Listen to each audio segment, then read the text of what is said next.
Welcome everyone to today's announcement episode. Please, I want to welcome you all to Camilla Dolan, founding GP of Eka Ventures, which have just announced their final close of their £80 million fund.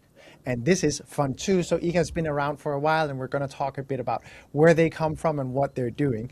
They are backing pre-seed and seed founders, building in the three main sectors of life, which includes access to essential products and services, preventative healthcare, and decarbonization of major supply chains, consumer supply chains specifically. Camilla, what originally drew you to build a fund with impact at its core? Hi Andreas, great to be here today. Really happy to sort of unpack a bit more around Eka. So three really sort of core reasons. So one was around the commercial opportunity. When we looked at the sort of impact space, we were like, this is just an enormous opportunity, like two of the biggest areas, healthcare, 10% of global GDP, $12 trillion of spend this year going into healthcare. That's up, from 8 trillion 10 years ago. So like crazy growth rate. And then the same with the decarbonization of our major supply chains, trillions and trillions of dollars going into improving sort of decarbonization and resiliency of supply chains. And then life essential products and services is what you and I sort of interact with every day. So insurance, education, sort of financial services, and those are also sort of $1 trillion opportunities. So when we think about impact, we think about the services and the products that you use on your daily life. And at Eka, we want to be the fund that backs the companies, that builds the companies that you use every day. Part of that thesis was also the sort of economic drivers. We really think about impact as being a driver of value. Why, I guess, is the sort of follow on to that. So talent is one of them. When we looked at our sort of early investing, we were seeing that the impact-led companies were the ones that were just attracting the most exceptional talent and retaining that talent. And we would call them missionaries rather than mercenaries. They were there because they really believed in the mission and they wanted to build the economy they wanted to be part of. The second is customers. So, most customers are trying to improve their health, they're trying to access fair and reasonable financial services, and they're trying to be more sustainable in small ways sort of through their life. I think Vinted is like an incredible example of that, a business that's totally changed the sort of sustainability hallmarks of fashion, whilst also keeping abundance and joy in how the consumer interacts with it. The third is sort of funding.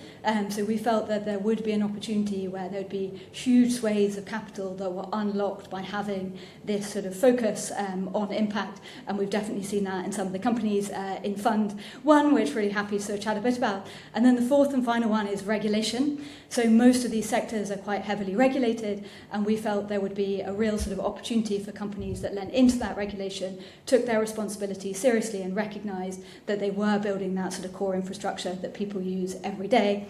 The second sort of mega theme around sort of why is actually the technology finally exists. So, we started in e-commerce. A lot of the sort of tools and techniques that some of the best e-commerce companies were using weren't really at a level of safety where they could be used in healthcare. That has really radically changed over the last 5 years. We've got companies in the portfolio like Flock Health, which I think is just such an amazing example of this. So CQC, so that's a regulation to be like a regulated as a healthcare service provider. So CQC regulated, software as a medical device regulated. They're actually delivering AI delivered care.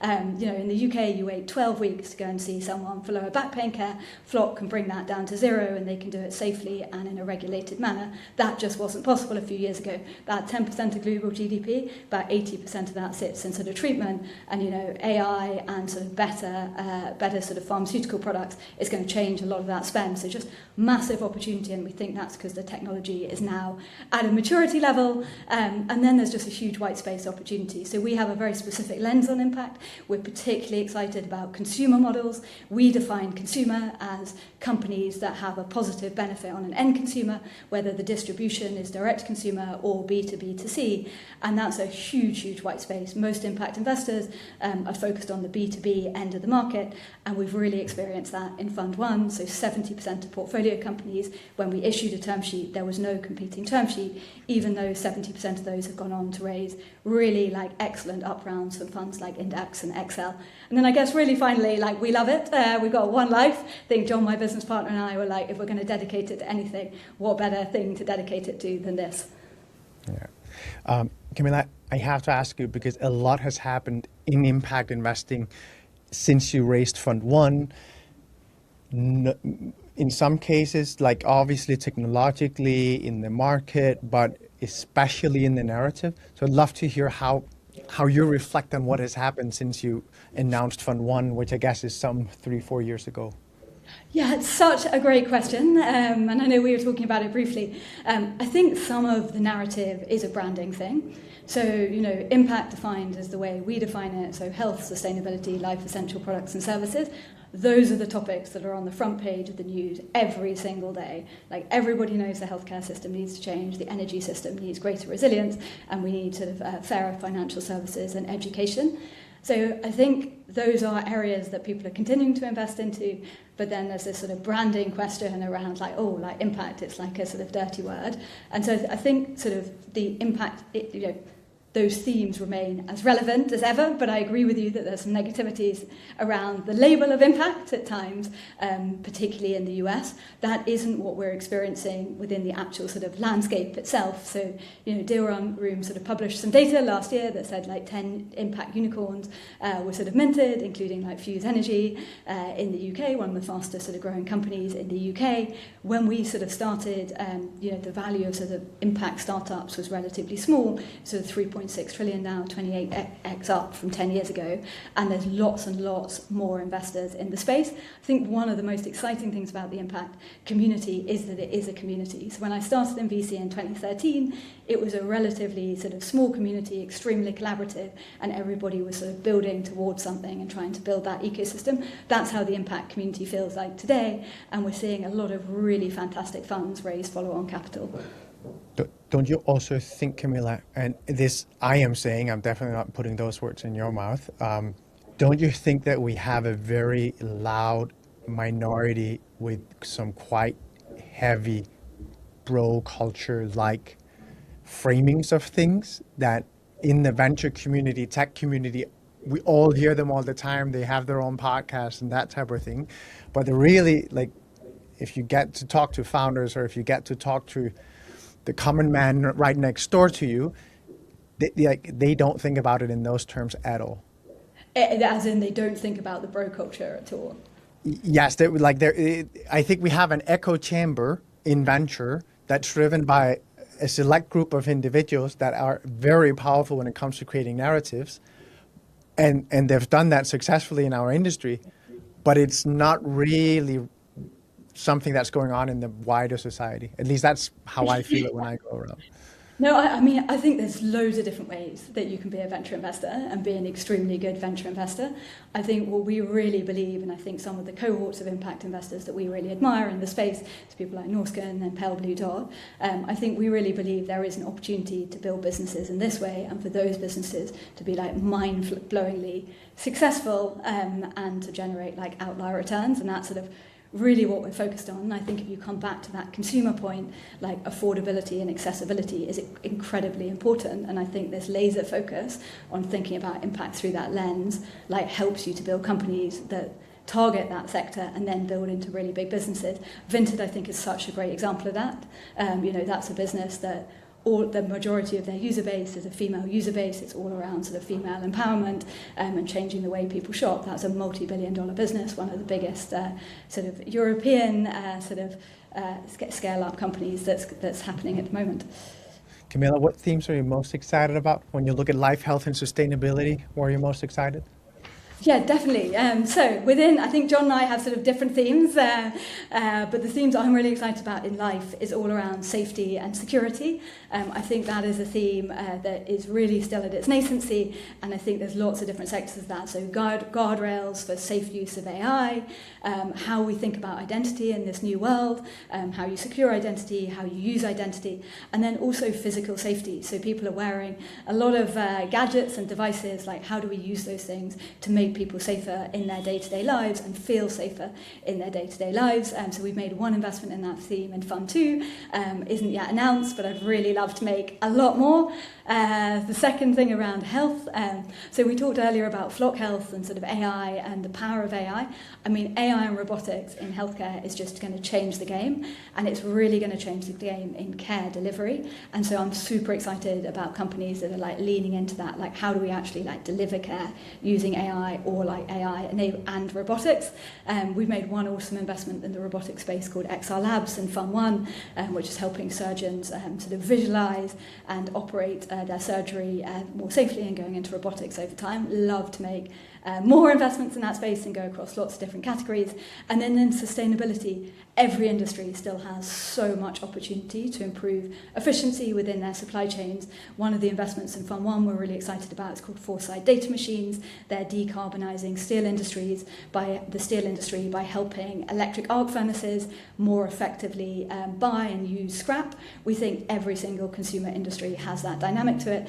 Personally would love to do something in the food space. Most food manufacturing still remains incredibly inefficient. 30% of food globally is wasted. So just so much opportunity, like commercially and from a sustainability perspective there. And then very finally, like we've mentioned Vinted a few times, I would love to find the next generation of that. And I think in consumer, things do normally go in trends. So would anticipate that there is a sort of video-based version of that. And would be really excited to sort of back that one as it comes through. Camilla, one of the things that both you and John are incredibly respected for in the venture community is how you're looking and selecting at founders, because this is something that everyone says. You ask them, how do you invest in a startup? What do you think about? What do you look at? And everyone says the team, but most people are not very good at explaining exactly what they look for, and they're not as methodic as you guys are. I'd love to hear you, Camilla, unpack that a bit. Yeah, definitely. This is probably one of our areas of highest excitement. And I guess to sort of put that in context about why we spend so much time on it. So we look at 10,000 businesses a year, meet 1,000, make 6 to 8 investments. And really like the determining factor is generally that sort of founder star power. So we look for sort of 4 things. So awareness of strengths and weaknesses, your impact on others, so how do you show up, your sort of focus on learning and obsession with learning and outlier achievement.